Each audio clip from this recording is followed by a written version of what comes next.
얘들아 힘들고 지치겠지만 매일매일 조금씩 실력을 쌓는다고 생각하고 자기 걸 악착같이 챙기다 보면은 점점 올라가요. 알겠지? 어제 나보다는 나아져야지. 아니야? 그냥 이렇게 살 거야? 나아지자 점점. 공부해야지. 뭐 학생이 뭐 맨날 듣는 얘기겠지만 뭐 할 거 있어 따로? 없지? 공부 열심히 하자. 자, 오늘 뭐 많은 걸 나가긴 어렵겠지만 최대한 선생님이 빨리 나가볼게요. 그리고 제가 일단 아까도 말씀드렸지만 수능까지 다 커버할 수 있는 모든 걸 끝까지 가르쳐 드릴 거예요. 그렇게 해야 개념이 딱 잡히거든요. 근데 그리고 나서 이제 시험에 나오게 되는 그 내신에 나오게 되는 거는 또 내신 기간에 다시 할 거니까 일단은 그러면 안 나오는 거니까 안 봐야지가 아니라 제대로 똑바로 보도록 하시고요.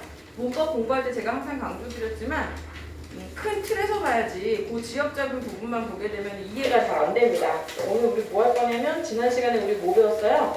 창제 원리, 제자 원리, 창제 원리, 제자 원리 글자를 만드는 방식에 대해서 배웠던 거 기억나시죠? 맞아요? 초성은 어떻게 만들었고 중성은 어떻게 만들었고 종성은 어떻게 만들었고 글자를 어떻게 응용했고 뭐 이런 거 했고요. 뒤에 보면은 훈민정음의 과학성은 읽어보시면 됩니다. 훌륭하다는 얘기예요. 이번에는 표기법입니다. 표기 뭐예요?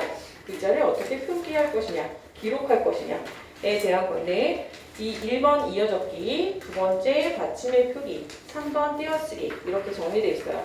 나중에 여러분이 시험 기간에 보게 되는 훈민정음의 그 언어 있잖아요. 세종어제 훈민정음 그 부분에 보면은 그 부분에서도 그 중세국어에서 알 수 있는 표기상 특징, 뭐 어휘상 특징 뭐 그런 것들이 나오거든요.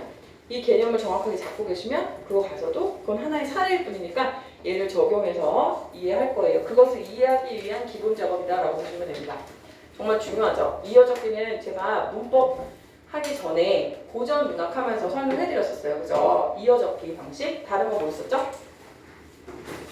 현대어는 어떻게 적어요? 이럴 거예요? 이어 적는 거에 반대말이 뭐 있어요? 끊어 적는 거야. 이어 적기란 훈민정음 창제 이후 기본적인 표기 원리는 별표 소리 나는 대로 이어 적기였다는 거야. 포인트는 소리 나는 대로라는 뜻인데. 즉 단어의 소리가 아닌 단어의 뜻을 밝혀서 형태를 고정해서 적는 현대 맞춤법과는 달랐다. 현대의 맞춤법은 뭐다? 끊어 적기다. 끊어 적는 이유는 뭐냐? 소리 나는 대로 하면 편하긴 하겠지만 해보니까 어떻게 되더라는 거야. 선생님이 이거 옛날에 예를 들었었는데 선생님이 남자친구가 선생님한테 너는 나의 꽃이야. 그래서 꽃이야. 그래서 전화 통화할 때 시간은 아니에요? 애석하게도 그랬어. 난 뭐라고 생각하고 있어 여태까지 계속. 쫄라고라고 생각을 한 거야. 그지? 근데 어느 날 문자가 왔어. 꽃이야. 갑자기 다 꽃이 되는 거야. 그지? 무슨 뜻이냐면 소리 나는 대로 적게 되면은 얘하고 얘를 구분할 수가 없게 되는 거죠. 얘가 플라워로 말한 건지 닭꼬치를 말한 건지 알 수 없다는 거야. 이런 문제가 생기니까 현대국어에 와서는 그러지 말고 소리 나는 대로 편하게 적는 것도 좋겠지만 기본적으로 그렇게 하되 단어의 뜻을 밝혀 적어야 돼. 단어의 뜻을 밝히려면 어떻게 해야 되니? 원래 얘가 어디에 속한 것인지를 정확히 경계를 명확하게 해줘야겠지. 끊어 있게 되는 거죠. 끊어 적게 되는 거죠. 그래서 현대 맞춤법과 달라서 이제 우리가 문제에 나오겠죠. 발음을 중시한 음소적 표기법이다. 한 형태소가 환경에 따라 모습을 바꾸는 거야. 왜냐면 발음은 누구를 뒤에서 만나느냐에 따라서 달라졌어. 우리 기억나죠? 이거 밭이랑 목을 샀다. 언니랑이 넓다. 이거는 어떤 환경에 놓여있느냐에 따라서 발음을 막 다르게 하고 그랬었잖아요. 그죠? 그러면 이걸 만약에 발음대로 표기하려면 얘는 밭이랑이라고 표현해야 되고 얘는 반디랑이라고 표기해야 돼. 그럼 얘들아 여기서 얘가 뭘 의미하는 건지 우리가 어떻게 찾니? 어렵지? 이게 원래 뭘 얘기하는 건지 알겠어? 모르겠지? 이런 혼란이 있으니 현대국어라는 건 쉽게 말하면 과거에 비해서 복잡해지는 거잖아요. 쉽게 말하면. 그죠? 그러니까 초기에 창제됐을 때 당시에는 이게 조금 유용했을지 몰라도 점점 의미가 많아지고 단어가 많아지고 복잡해지면은 혼란스러워서 못 쓴다는 거죠. 그래서 바뀌었어요. 자, 그래서 중세국어와 현대국어의 표기 원리를 비교하는 것이 시험 문제의 포인트입니다. 모두 중세국어와 현대국어 비교하는 거예요.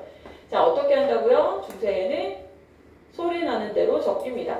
현대에는 단어의 원래 뜻을 밝혀 적는 끊어적기를 쓰고 있다는 걸 확인하셔야 됩니다. 그래서 여러분 주의하셔야 될 것은 절대 중세국어만 주지 않아요, 문법에서. 왜? 현대국어하고 비교를 해야 얘가 어떤 차이가 있는지를 알기 때문에 특히 수능에서 내신은 이제 외우게 하니까 뭐 내실 수 있겠지만 수능에서는 그래서 생각보다 그렇게 어렵지 않아요. 선생님이 계속 얘기하지만 중세국어 문제는 중세국어의 탈을 쓴보다 현대 문법의 기초를 얼마나 알고 있냐가 더 중요하다고 했어. 주격조사가 뭔지, 관용격조사가 뭔지, 동사의 활용이 뭔지 이게 무슨 말인지 아는 게 더 중요하겠어. 자, 이거 어떻게 하라고 그래서 거꾸로 선생님이 뭐라 그랬어? 읽어봐라 라고 얘기했던 거야. 그래서 읽어서 현대국어로 한번 우리가 현대국어를 쓰는 사람들이니까 얘를 한번 현대국어로 추측해봐라 그렇게 하라고 한 거였어요. 그래서 이거 읽어보세요. 무슨 말인지 모르겠지만 읽어보면 읽어봐 민준이 읽어봐. 그치? 샘이 깊은 물은 읽으면 샘이라는 얘기인 거다. 샘이 이거 깊다는 뜻이네. 이렇게 해석할 수 있다는 얘기죠. 됐죠? 이런 걸 이어 적는다고요. 단어의 형태를 밝혀 적지 않고 소리 내는 대로 적는 거. 뜻을 가진 단어의 형태를 밝혀 적는 거 뭐예요? 끊어 적기. 안 어렵죠? 자, 근데 이들 사이에 뭐가 있냐면 과독이라는 게 있겠죠. 자, 복잡한데? 발음나는 대로 쓰니까 의미 분별이 안 되는데? 어떡하지? 야, 그냥 원형을 밝혀 적는 게 어때? 라고 이 관계로 가기까지 이 습관을 못 버린 사람들. 이게 도입되는 중간에 뭐가 있어요? 거듭적기가 있어요. 거듭적기는 무슨 뜻일 것 같아? 얘들아, 막 있잖아. 내가 맞춰보려고 노력해야 돼. 뭘까? 밑에 나오지? 이어 적기는 이어 적는 거야. 의미를 밝혀 적는 게 아니라 소리 나는 대로 앞의 끝 음절이 뒤에 있는 첫 음절을 옮겨 적어서 하는 거야. 끊어 적기는 뭐냐면 의미를 밝혀 적는 거야. 그래서 옮겨 적지 않고 앞 음절에 원래 있는 자기 모양대로 밝혀 적는 게 끊어 적기야. 거듭 적기는 이어 적기와 끊어 적기의 과독이라고 볼 수 있고 모두 적용해서 뭐야? 받침도 남겨놓고 알겠니? 이어 적기도 하고 그러는 거야. 두 개 생기는 거야. 샘, 미 이렇게 쓰는 거야. 알겠지? 그래서 받침도 남겨놓고 이어 적기도 하고 이렇게 되는 거예요. 자, 그럼 선생님이 이제 여기서 보면 한자로는 어떻게 표현하느냐? 한자로는 뭐야? 연달아, 이어서 이런 뜻이지. 연철, 분, 끊을 뿐, 나눌 뿐, 끊어 적는다는 얘기고 중철, 중복해서 적는다는 얘기고. 됐어요? 그래서 끝났어. 어려워. 자, 걱정하지 말랬어. 16세기부터는 끊어적기도 등장하기 시작하는데 텍스트 자체에서 해석을 하는 게 아니라 칼같이 적용하는 건 어려워요. 그래서 고전시가에서도 그걸 딱 칼같이 적용해서 15세기까지는 딱 쓰고 그 다음부터는 거듭적기를 딱 쓰고 그 다음은 딱 이게 아니라 언어는 뭐야? 살아있는 유기체 같은 거지. 그죠? 그래서 막 흐름 속에서 막 들쭉날쭉 있었다 없었다 생겨났다 많이 이렇게 막 복잡한 과정을 거쳐서 결국은 지금 끊어적기까지 남아있게 됐다. 됐죠? 됐어요? 그 다음에 받침의 표기가 조금 어렵게 느껴지실 수도 있는데 얘도 역시 우리 고전하면서 배웠었던 거예요. 받침을 어떻게 표현할 것인지. 받침을 어떻게 표기할 것인가에 대한 문제는 훈민정음 창제에 의해 기본적 받침의 표기 원리는 소리 나는 대로 적기였다. 자, 그게 무슨 말이냐면은 원래 처음에는 뭐였냐면 훈민정음이 생겨났을 때는 그냥 초성구용 그래서 초성구용 종성을 다시 쓴다. 초성을 갖다가 그냥 다시 쓴다 해서 다 쓰게 해줬어. 그러다가 너무 복잡하고 어렵습니다. 그랬더니 그래? 그러고 보면 소리 나는 데 적는 게 가장 간단한 것 같아. 실질적으로 소리 나는 건 8개밖에 없잖아. 알겠니? 실질적으로 소리 나는 건 그렇잖아. 우리 했었잖아. 그게 뭐였어? 음절의 끝소리 규칙 같은 거였지. 이렇게 쓸 수는 있지만 실제 발음은 어떻게 나요? 이렇게 난다는 점에 착안을 한 거야. 뭐 복잡해. 그냥 소리 나는 대로 그럼 씁시다. 그래서 뭐 8개의 받침만 쓴 거예요. 알겠니? 기역, 니은, 디귿, 디귿, 미음, 기읍, 시읒, 이음. 예디음 잘 보세요. 예디음 옛날엔 예디음이었어. 받침에는 예디음이었어. 그럼 그냥 이음은 뭐였어? 초성. 얘는 음가가 없고 얘는 음가가 있는 거였어. 자, 그러면 중세국어에서 종성에는 기역, 니은, 디귿, 리을, 미음, 기읍, 시읒, 이음만 썼어. 그래서 중요해. 현대국어에는 음절의 끝소리 규칙이 있는 이유가 뭐야? 현대국어에 음절의 끝소리 규칙이 있는 이유가 뭘까? 그래야 발음이 달라서 생기는 거야. 그치? 얘들아 이렇게 생겼지만 얘는 이렇게 발음이 안 돼. 이렇게 발음돼. 얘들아 이렇게 생겼지만 얘는 이렇게 발음되지 않아. 얘 이렇게 발음돼야 돼. 우리는 그것을 음절의 끝소리 규칙이라고 하게 된 거예요. 만약에 소리 나는 대로 썼다면 음절의 끝소리 규칙이라는 말 자체가 필요가 없는 거죠. 발음을 그렇게 해야 된다는 원칙 자체가 필요 없는 거야. 자, 중세국어에서는 봐봐요. 이렇게 리프 맞죠? 영어 공부 안 하는 거예요. 립 발음을 좀 그려도 립 맞죠? 입 그죠? 어떻게 써요? 현대국어에서 이렇게 쓰죠? 맞아요? 근데 발음이 실제 어떻게 돼요? 이렇게 되죠? 그럼 포인트는 뭐예요? 현대국어는 발음과 표기가 같아 달라? 일치하지 않아? 근데 중세국어에서는 어떻게? 그냥 발음 나는 대로 썼어. 그래서 발음과 표기가 일치하는 거야. 그럼 선생님 질문. 이런 문제가 생기지. 이거 다 뭐야? 이거 다 뭐지? 중세국어는 어떻게 썼겠지? 다 이렇게 썼거나 다 이렇게 썼거나 뭐 이렇게 썼겠지? 중세에는 그치? 문제가 있지? 뭐가 어렵지? 의미분별이 안 되죠. 그죠? 그러니까 어휘가 많아지고 복잡해질수록 이 방법은 효율적이지 못했던 거야. 이해되시죠? 그래서 안 되겠어. 야 의미가 파악이 안 되잖아. 빛이 머리빗이 많다는 거야. 빗징계가 대출이 많다는 거야. 이렇게 된단 말이야. 알겠지? 자, 그래서 팔종성법으로 처음에 쓰다가 그 다음에 칠종성법으로 바뀝니다. 나중에 근대국어에는 이런 거. 현대국어의 종성에는 모든 자음이 표기될 수 있지만 발음할 때는 7가지 발음밖에 소리내지 못한다. 그래서 우리가 이걸 배운 거예요. 이해됐죠? 음절의 끝소리 규칙. 실제 표기는 의미대로 다 쓰지만 소리는 저거밖에 안 나. 그러니까 그 소리는 이렇게 하는 거야. 발음은 이렇게 해야 된다는 발음 규정이 생기게 될 수밖에 없는 거죠. 한편 소리 나는 대로 적는 것을 원칙으로 한 중세국어에서 8개의 받침이 사용되었다는 것은 중세국어가 현대국어와 달리 8가지 자음이 종성에서 소리 날 수 있었다는 거야. 근데 우리가 지금 무슨 음성 파일이 남아있는 것도 아니고 문헌이 아주 많이 남아있는 것도 아니고 그냥 추정을 하는 것 뿐이잖아요. 그죠? 그래서 어떻게 발음이 났는지는 구현은 사실 되게 어려운데 자, 처음에는 신기하게 뭐가 없었냐면은 신기하게 뭐가 있었냐면은 시오시 중세국어에는 이 발음과 이 발음이 달랐겠죠. 주정부. 그러니까 이것도 나중에 수능에서 물어볼 수 있죠. 어떤 특징이 있었냐 이렇게. 왜냐면 팔종성법에는 뭐가 있죠? 시옷이 들어있어요. 보이세요? 보이세요? 디귿과 시옷이 둘 다 들어있습니다. 맞나요? 그죠? 현대국어에서는 시옷이 사라지고 디귿이 시옷을 대체했죠. 그러니까 이거는 옛날에는 아마 니은, 시옷과 디귿이 발음이 달랐을 거라고 추정되는 중요한 단서다. 자, 여기까지 이해됐니? 자, 넘어가요. 선생님 좀 빨리 하고 있는데 괜찮아요? 괜찮죠? 자, 그 다음에 여기 나왔죠? 7종성법. 종성에서 디귿과 시옷의 발음이 더 이상 구분되지 않자 근대국어에서는 이게 좀 헷갈려요. 현대국어에서는 시옷이 없잖아요. 예. 근대국어에서는 뭐가 사라져요? 디귿이 사라져요. 디귿이. 그러니까 우리가 지금 추정컨대 디귿과 시옷이 구분됐던 시대가 있었는데 이걸 뭘로 통일한 거야? 이것으로 통일한 거야. 근데 왜요? 모르실 건 나도. 언어는 유기적인 것이기 때문에 그 사회에 따라서 쓰는 사람에 따라서 문화에 따라서 달라지는 거니까 그것까지 모르겠지만 우리는 사실을 기억하면 되는 거죠.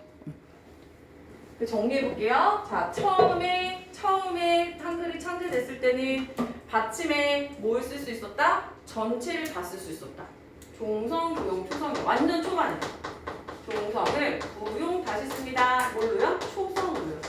선생님이 한자를 자꾸 뜻을 생각하면서 하라고 하는 이유가 그거예요. 그런 별거 아닌데 되게 어렵게 들리죠. 되게 어렵지 말이. 근데 종성 마지막에 오는 끝소리. 다시 말해서 뭐? 받침은 부 다시 태어나는 거 부활이잖아. 부활. 그치? 부 다시 용 씁니다. 뭐로? 초성으로. 그지?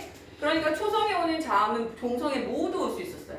그러다가 중세국어에 와서 활동성법이 생깁니다. 그냥 소리나는 8개로만 쓰자. 근데 현대국어와 달리 뭐가 있었다? 현대국어에는 뭐가 있는데? 현대국어는 음절의 끝소리 규칙에 뭐 있어요? 하늘, 바람, 물, 방울. 그녀 다리만 봐요. 뭐 이런 거, 그지? 배웠었지. 현대국어에 없는 뭐가 있었어? 시옷이 있어.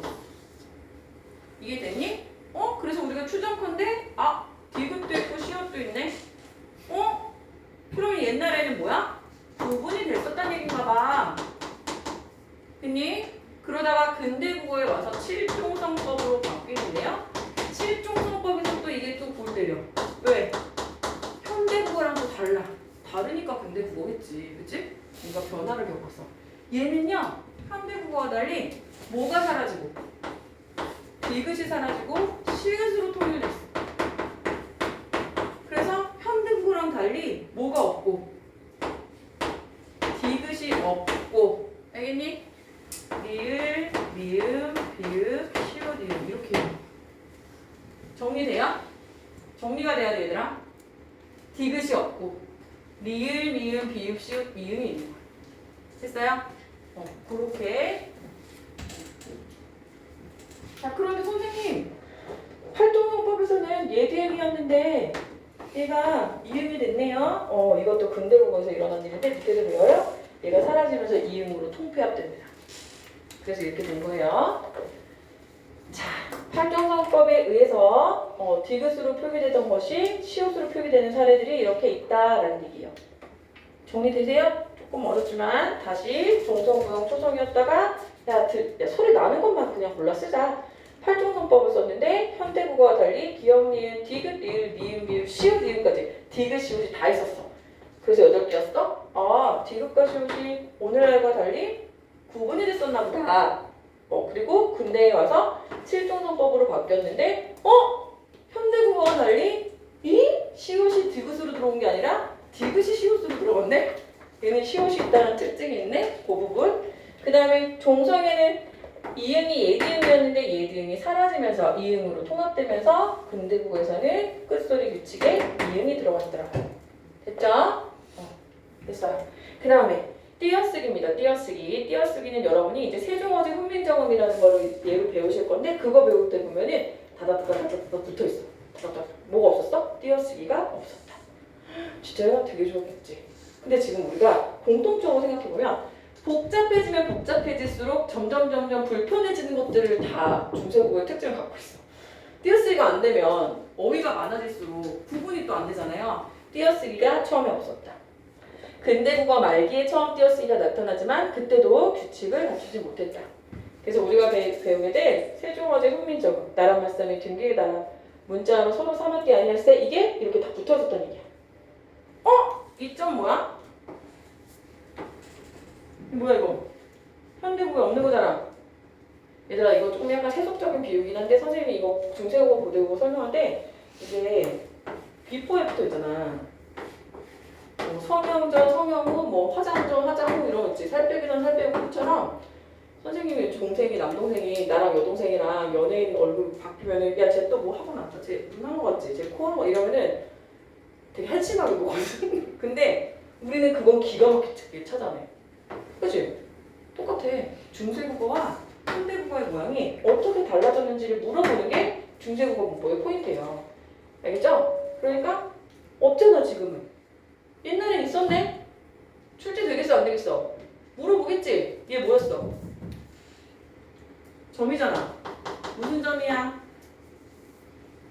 다 까먹은 거야? 우린 다시 처음부터 시작하는 거야? 무슨 점?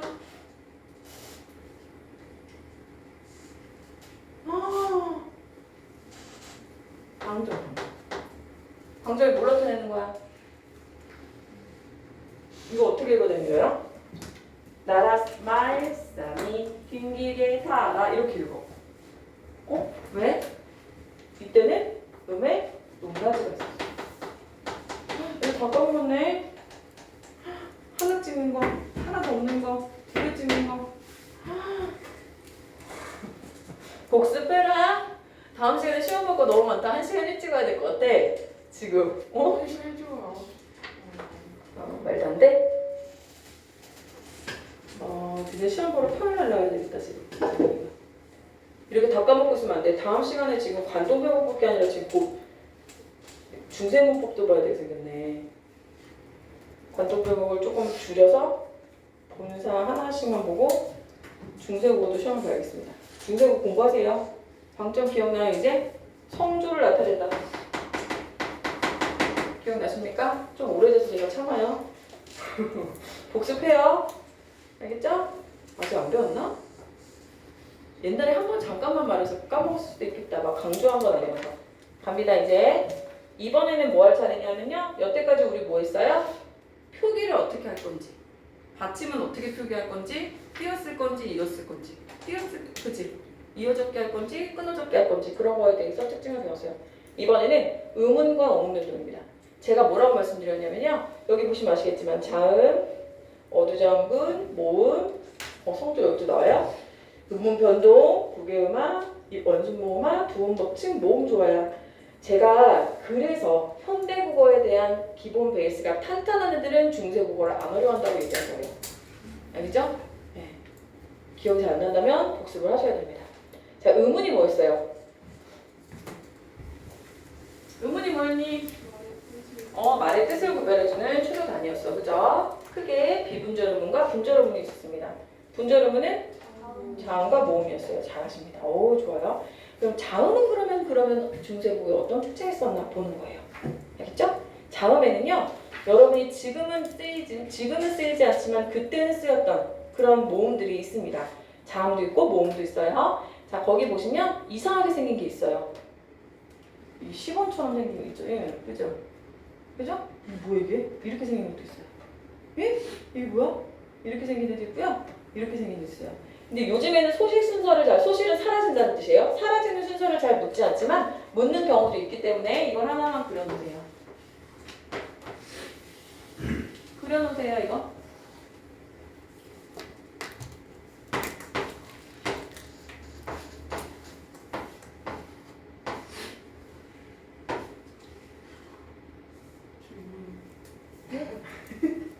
그려보세요.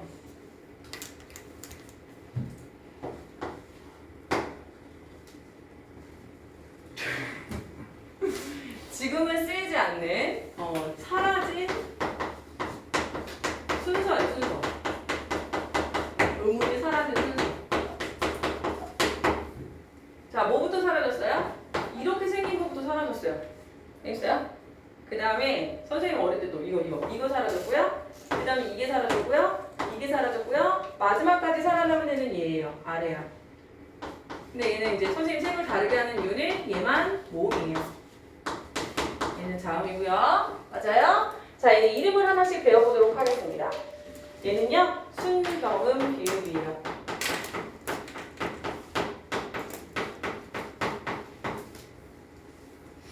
여기 다 있네요. 미안해요. 그 다음에 반치음, 삼각형처럼 생긴 거, 예디음 이런 것들이 쓰이다가 사라졌대요. 하나하나 특징을 배워보겠습니다. 여러분 이제 이건 나중에 우리가 동국정어식 한자음이라는 것을 배우게 되는데 주로 한자음을 표기하는 데 쓰이다가 근대국어 시기에 사라졌다. 자, 이건 무슨 뜻이냐면요. 여러분 이 한자음을 표기한다는 거는 우리가 동국정운식 한자음 표기라는 걸 배우게 돼요. 기억만 해도 돼요. 나중에 또 나옵니다. 자, 우리나라는 어디에 영향을 많이 받았죠? 중국의 영향을 많이 받았어요. 그죠? 여전히 중국의 영향을 지배적으로 받고 있었던 그 조선시대에는 조선시대에 엄청난 영향을 받았죠. 어떤 거냐면 중국의 것이 옳다. 중국의 것이 스탠다드다. 중국의 것을 배울 만하다라는 정신이 지배했잖아. 그래서 발음을 할 때 한자어의 발음을 중국식 원음에 가깝게 발음하고 싶어하는 욕구가 있었어. 뭔지 알겠니? 그 성조 같은 것도 사실 중국식인 거잖아. 방점 이런 거 찍는 것도. 그래서 그러니까 한자음이에요. 그래서 주로 한자음을 표기할 때 가장 중국어의 원음에 가깝게 발음하기 위해서 선생님들이 발음을 정확하게 어떻게 했는지 모르겠지만 실제 중국 사람들이 발음할 때는 안이라고 안 하잖아. 안, 뭐 이런 식으로 하잖아. 그치? 그걸 흉내내기 위해서 쓰였던 그런 자음이다. 그러니까 나중에는 피읍은 좀 없어졌겠죠. 그죠? 그 다음에 밑에 순경음 비읍은 어디서 나오냐면은 음운 변동에서 우리가 오탈락 오탈락에서 잠깐 하긴 했었는데 기억이 잘 안 나시긴 할 거예요. 브브브 이런 소리 나는 거예요. 순경음 입술에서 소리 내는 거잖아요. 브르르 가볍게 발음하는 거예요. 브브브 이렇게. 그런데 얘는요 나중에 뭘로 변하냐면은 오나 오 혹은 반모 오나 오로 변하거나 탈락하게 됩니다. 그래서 여러분이 잘 알고 있는 이런 거 오와 슈이 이런 게 원래는 옛날에는 이런 모습으로 보이는 경우가 많았다. 하나만 더 여러분이 알만한 걸로 해볼게요. 비읍 불규칙 활용. 이렇게 배웠던 거나 봐봐. 돕다야 돕다. 그지? 돕다야. 얘 어떻게 되지? 안 하게 하면 도바 이래? 도바 안 그러지? 어떻게 하지? 도와 이렇게 돼. 그지? 그러니까 얘가 뭐가 된 거야? 이거 된 거지. 오가 하나 더 생겼지. 이 정체를 살펴보면은 옛날에 이 도바할 때 이 돕이 뭐였을 거다. 순경음 비읍이 원래 모양이 원래 순경음 비읍의 형태였을 거다라고 추정할 수 있는 거야. 그래서 알겠죠? 현대어에서는 이거 쓰지 않기 때문에 돕다라고 돼 있지만 이렇게 자근이 남아있는 것으로 봐서 얘 원래 옛날에 받침이 순경음 비읍이었던 거 아니야? 얘도 곱다. 그치? 고바 안 그러지. 고와 이렇게 되잖아. 이런 애들처럼 순경음 비읍이 옛날에 그랬다 이러는 거예요. 그 다음에 반치음은 치음, 반만 치음이라는 얘기니까 시옷과 지읒의 중간 발음이다 이렇게 이해하시면 돼요. 그래서 주로 시옷으로 변화했다. 아으 탈락되거나 탈락 이렇게 아예 탈락이 돼버리거나 짙다 이런 식으로 시옷이 되는 경우가 많았다. 그 다음에 예디음은 아까도 말씀드렸지만 발음과 초성에서는 아예 이제 안 쓰게 됐고 종성에서는 발음만 유지되고 표기는 이음으로 나중에 변하게 됐다. 그래서 옛날에는 이렇게 써있으면 얘가 음가가 없잖아요. 음가가 없는 거야. 그래서 사라졌다는 얘기야. 쓰지도 않게 됐어. 그 다음에 종성에 그나마 쓰던 것이 발음은 유지됐지만 표기는 그냥 하나로 통일이 되었다. 됐나요? 혜성아 졸면 안 돼. 이거 너는 시험범이야. 정신 차려. 그러니까 이게 사라졌다고. 그 선생님 어릴 때는 이거 어떻게 배웠냐면은 사라진 순서를 10원을 들고 산에 올라가서 사과를 사 먹으니 10원 남았네. 뭐 이런 거 외우고 그랬어. 10원을 가지고 산에 가서 사과를 사 먹고 나니 10원 남았네. 뭐 이런 거 했었어. 근데 아까 선생님 그려준 걸로 외우면 더 잘 외워질 거예요. 어떻게? 순경음 비읍이 제일 먼저 사라지고 그 다음에 뭐야? 여린 히읗이 사라지고 반치음 사라지고 예리음 사라지고 아래가 사라지고 됐죠? 유치하지만 확실하죠? 코를 여기다 그리진 않잖아 보통. 그러니까 이걸 꼭 기억해 두세요. 그 다음에 어두자음군이 뭐니? 지금 우리 뭐하고 있니? 현대국어와 다른 중세국어의 특징을 바라보고 있는 거야. 그치? 그러니까 어두자음군이 현대국어의 인여음리 이런 거 혜성아 어두자음군 인여음리 딴짓이 시작되잖아? 그러면 그 딴짓에서 헤어날 수가 없어. 집중 다시 돌아와. 어두자음군이 무슨 뜻이야 혜성아? 혜성이라고 해야지. 어두 무슨 뜻인가? 어두 첫머리 머리 단어의 머리 앞부분에 자음군 무슨 뜻이야? 자음군 자음이 군 무리를 지어서 온다. 무리를 지어서 온다. 선생님 우리나라 말에도 이런 거 있잖아요. 이거 자음의 무리 아닌가요? 이거 왜 안 돼요? 얘는 어두가 아니야. 얘는 마지막에 오는 거야. 어만이야. 맨 끝에 오는 거야. 얘가 뭐야? 이런 거. 이런 거. 어두에 이거 지금 현대국 이렇게 쓰는 게 어딨어? 없지? 없어. 지금은 없어. 옛날에 있었어.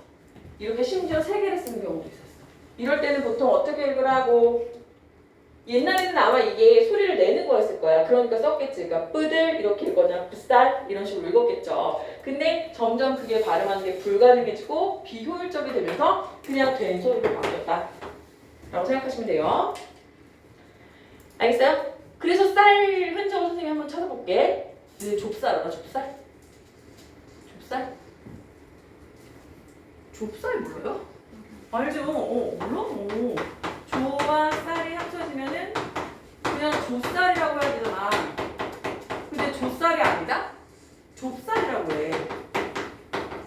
근데 원래는 족과 쌀이 합쳐진 게 아니거든. 조라는 그 곡식이 또 있어. 조하고 쌀이 합쳐진 건데 얘는 왜 좁쌀일까? 추정컨대 쌀이 옛날에 어떻게 생겼었다고? 이렇게 생겼을 거라고 추정을 하는 거야. 그러니까 조의 받침에 흔적이 남는 거죠, 이렇게. 이해됐어요? 그렇게 추정을 합니다. 또 비슷한 거 있어. 햇살, 햇살. 물에 새로 나온 쌀. 원래 이렇게 쓰면 햇살이어야 되는데 그러질 않고 햇살이라고 하네. 왜 그럴까? 아마도 옛날에 쌀이 이렇게 생겼었기 때문에 그 흔적이 여기에 남아있는 게 아닐까? 라고 추정하는 거예요. 됐나요? 자, 모음 갑니다. 모음. 현대국어에 존재하지 않는 뭐가 있었어? 이거 간단해. 뭐가 있었어? 아래아. 그 다음에 아래아의 오늘 진짜 중요한 건데 이게 모음 조화가 진짜 중요하거든요.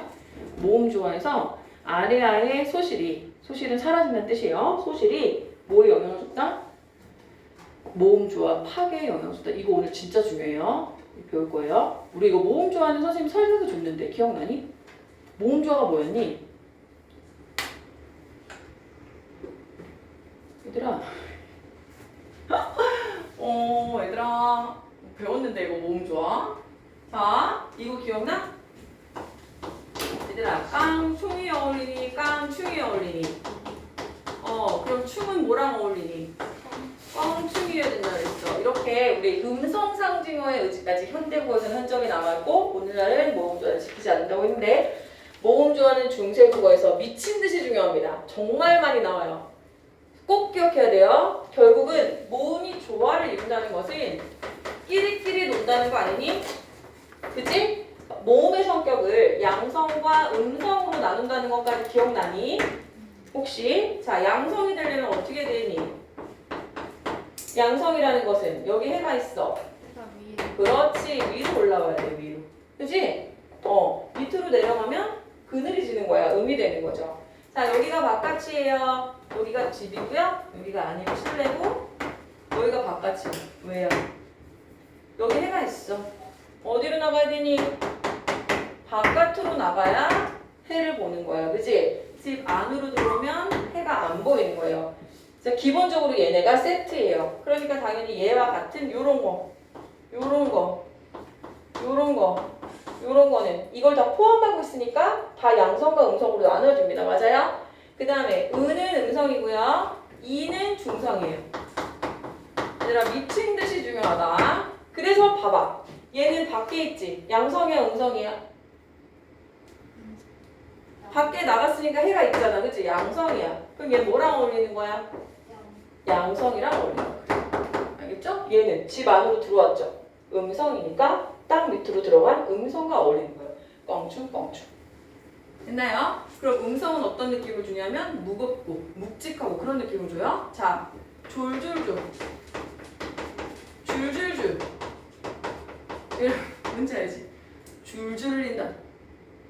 우리가 침을 졸졸 흘린다라고 잘 안 하잖아. 그치? 부정적인 의미로 좀 많이 쓰죠. 그 다음에 퐁당퐁당. 반대. 이거 양성이야 음성이야?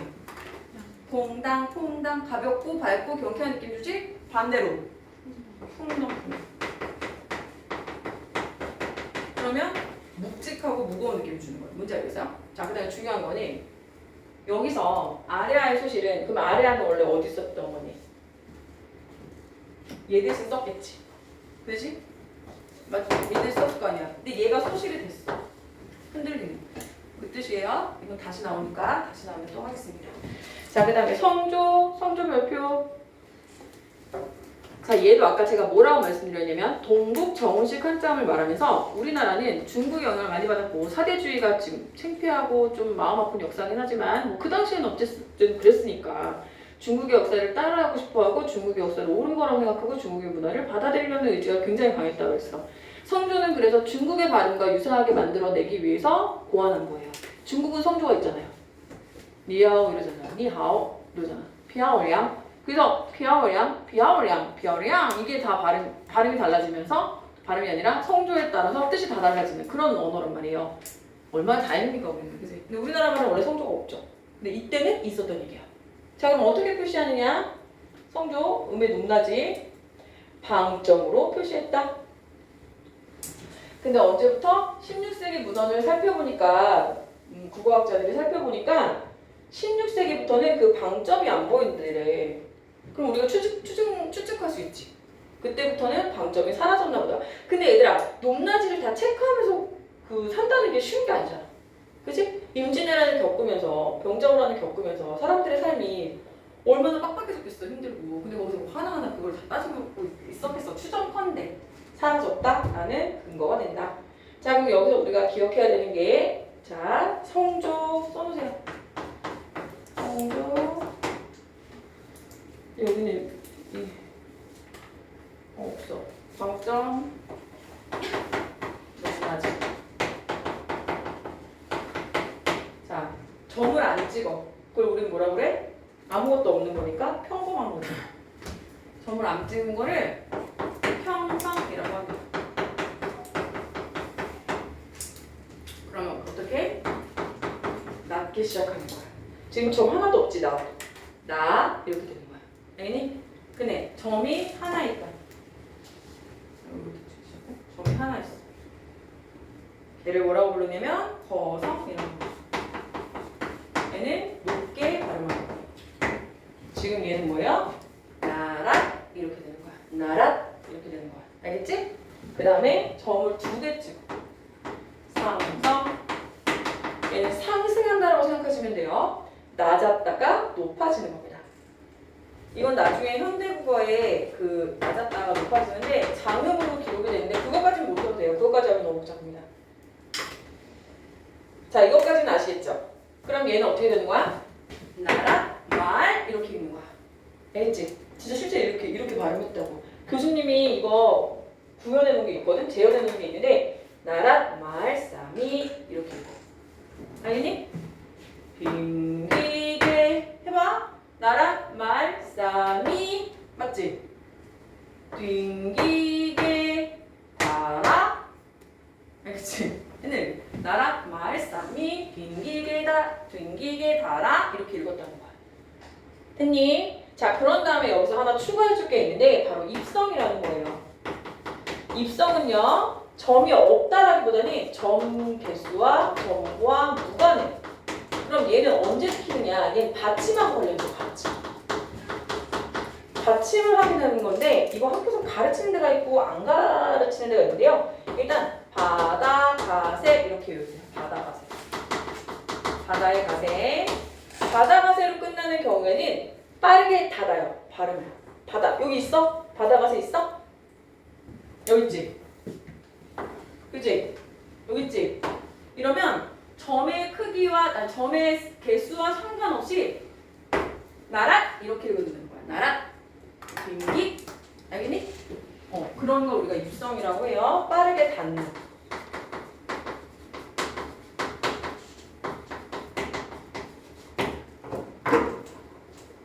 재밌죠? 실버설기는 그래서 저렇게 생겼어. 그럼 점을 따라서 나랏, 말, 쌈이, 빙기, 때, 달아 이렇게 읽었던 얘기야. 알겠지? 집에서 한번 해봐요. 그런데 16세기의 문헌에 보면 홍색이 거룩하여 붉은 기운 하늘을 띄웠더니 띄어쓰기도 하기 시작했고요. 요새는 있잖아, 니네 그래도 행복한 거야. 선생님 때는 근대국어까지 다 했어. 그 독립선언문까지 했단 말이야. 1학년 때. 고대국어부터 시작해가지고.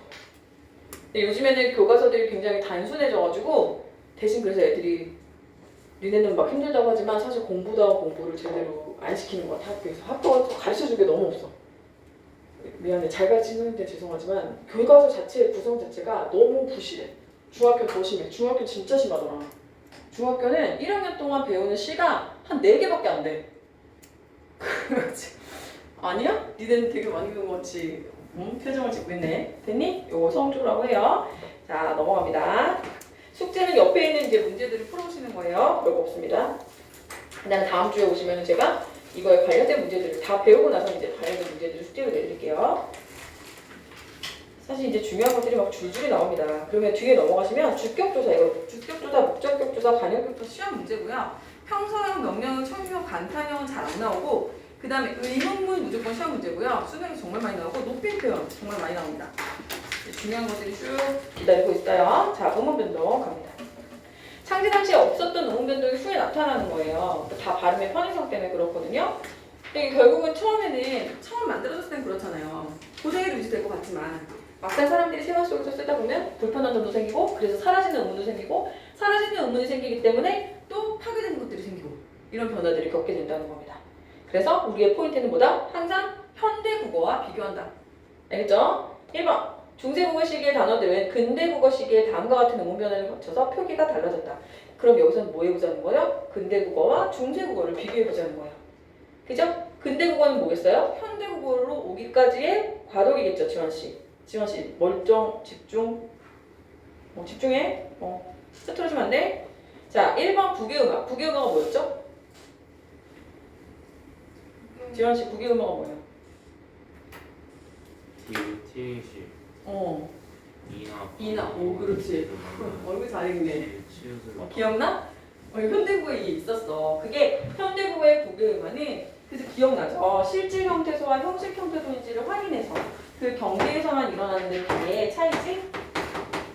근대국어의 국외음악은 어떤 차이냐면 한 형태소의 내부에서도 일어난다는 게 특징이에요. 자, 무슨 말이냐면 우리가 뭐 했었냐면 여러분 그거 기억나시죠? 이거 아까 썼던 거. 그치? 얘는 뭐였어? 형식 형태소지. 맞니? 조사니까. 실질적 의미가 없잖아. 그치? 근데 아까 반니랑이 넓다 이거는 얘는 실질 형태소잖아. 그치? 그러니까 얘는 밭이랑 이라는 국외음화가 일어나지만 맞니? 이거는 반니랑 국외음화가 일어나지 않았잖아. 그치? 현대국어에서는 국외음화의 굉장히 중요한 요소 중에 하나가 실질 형태소와 형식 형태소의 결합이냐가 되게 중요했었어. 기억나세요? 그래서 굳이, 해돋이 이런 거 다 붓다와 이의 결합, 해가 돋다와 이의 결합 이런 식으로 다 형식 형태소가 붙은 거였단 말이야. 근데 근대국어에서는 어떤 일이 있었냐면은 한 형태소 안이라는 얘기는 지금 이 안에서 봐봐. 얘는 지금 얘가 형식 형태소야? 아니지. 그냥 기 자체가 형태소 하나지. 맞니? 근데 이 안에서 펴지가 됐단 말이야. 누구와 결합을 한 게 아니야. 실제 형태소와 형식 형태소가 결합해서 일어난 일이 아니야. 그냥 지라는 거 자체를 보면 얘도 마찬가지야. 그냥 한 글자 안에서 일어났잖아 지금. 좋다 이런 거. 이해되니? 다시 현대국어에서의 국외음화를 의미하는 것은 형식 형태소와 실질 형태소와 결합일 때 그 사이에서 이제 어떤 음운 변동이 일어난 건데 근대국어에서 일어났던 국외음화는 그냥 한 글자 안에서 일어나고 있다는 특징이 있다는 거죠. 두 개 차이 알겠어요? 원순모음화도 고전할 때 제가 설명해 드렸던 부분입니다. 원순모음화는 말 그대로 원순이 뭐예요? 입술이 동그래지는 모음들로 변하는 현상이라는 거예요. 그죠? 이건 아무 데서나 일어나는 건 아니고 선생님이 설명했었어요. 뿌뿌뿌뿌 이런 입술 소리 뒤에 으가 오면 발음하기가 쉽지가 않더라고요. 목말라 죽겠는데 물 좀 주세요. 물이요. 불이 났어. 불이야 불편하지?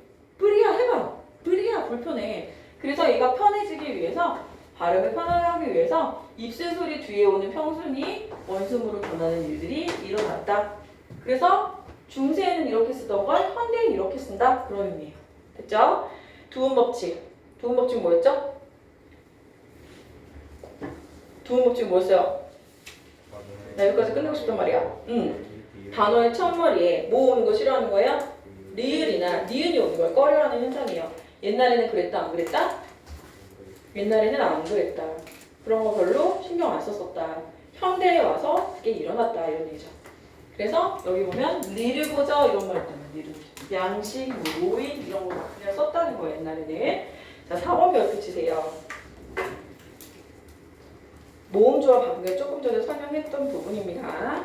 모음조화는 양성모음은 양성모음끼리, 음성모음은 음성모음끼리 어울리는 건데 중대국어에서 굉장히 잘 지켜지다가 근대국어에서 파괴가 시작되더니 현대국어에서는 거의 뭐 이거 이 정도 음성상징어와 일부 어미 정도에서만 흔적만 남아있다.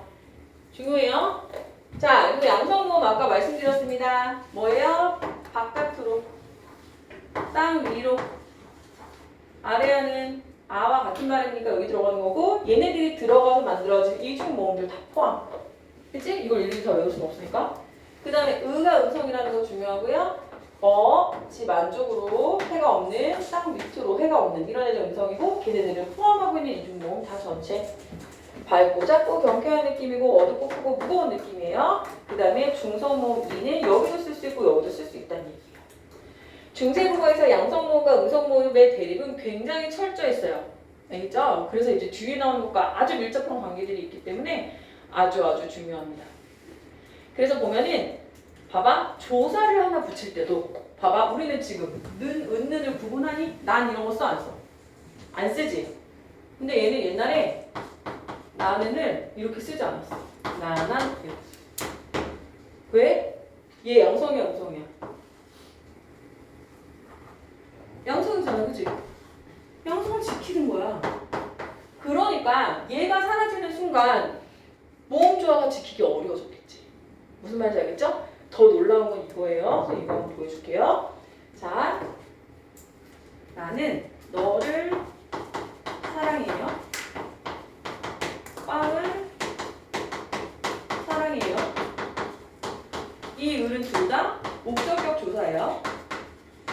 그죠? 근데 두 가지로 써요. 왜 그렇죠? 의문론적 이형태라고 배웠어요, 우리. 의문 때문에, 의문의 조건 때문에 형태만 다르지 뜻은 같아 이런 뜻이야. 그럼 얘는 뭐 때문에 이렇게 썼어? 얘는 그치? 얘는 모음이 없어. 얘는 모음으로 끝났잖아, 그치? 받침이 없어. 얘는 받침이 있지. 받침의 유무에 따라만 나누잖아. 중세는 어땠게? 받침의 유무 플러스 양성, 음성까지 다 따졌어. 그러면 목적격 조사 몇 개? 4개가 되는 거야. 오, 잘했어. 4개가 되는 거야. 왜? 받침 있어? 그러면 받침이 있으면 을계열이야. 받침 없어? 을계열이야. 양성이야? 알로 써. 음성이야? 을로 써. 야, 양성이야? 랄로 써. 음성이야? 을로 써. 이렇게 4가지가. 알겠어? 그러니까 아래아가 사라지는 순간 모음조화가 파괴되기 시작했다라고 얘기하는 거예요. 알겠죠? 그게 여기 나와 있어요, 지금. 됐나요? 네, 여기 지금 나왔죠? 받침 있어? 있어. 그럼 을 계열이네. 근데 양성이니까 너는 알이야. 받침 있어? 있네. 알 계열인데 넌 음성이지? 넌 음성 없어. 이렇게 썼단 말이야. 그리고 이어 적기를 하니까 이렇게 쓰고 이렇게 썼단 얘기죠. 그러니 우리한테 이것만 주어지면 너희들이 찾기가 어렵지. 그죠? 그래서 이거는 이제 뒤에서 배우게 되는 건데 이런 게 이제 음성 모음, 양성 모음 그런 것들이 서로 조화를 이루는 모음 조화에 대한 얘기다. 자, 근대국어에서 아래아가 사라지면서 모음 조화가 지켜지지 않게 되었다 이런 얘기예요. 그 옛날에는 그러니까 잡은이도 얘가 아니까 잡아니라고 썼어야 되는 거야. 근데 아래아가 사라지니까 으로 통일이 되면서 잡은이 이렇게 됐다는 얘기입니다.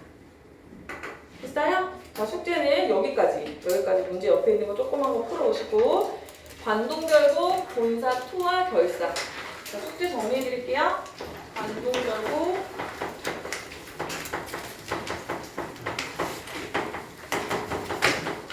본사, 투, 결사 공부해 오시고요. 그 다음에 우리 비문학은 다 풀었나요? 네, 이제 우리 내신 모드로 들어가요. 내신 모드로 들어갈게요. 이거 공부하시고 지금 중세국어 처음부터 복습하시고 국어 역시 테스트 있어요. 준비하고 옆에 문제들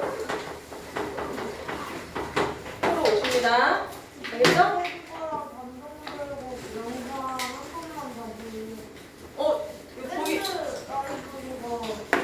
준비됐어요? 날짜 끝났어요? 오케이. 다시 올려드릴게요. 그 영상 보면서 복습하시고 알겠죠? 고생하셨어요.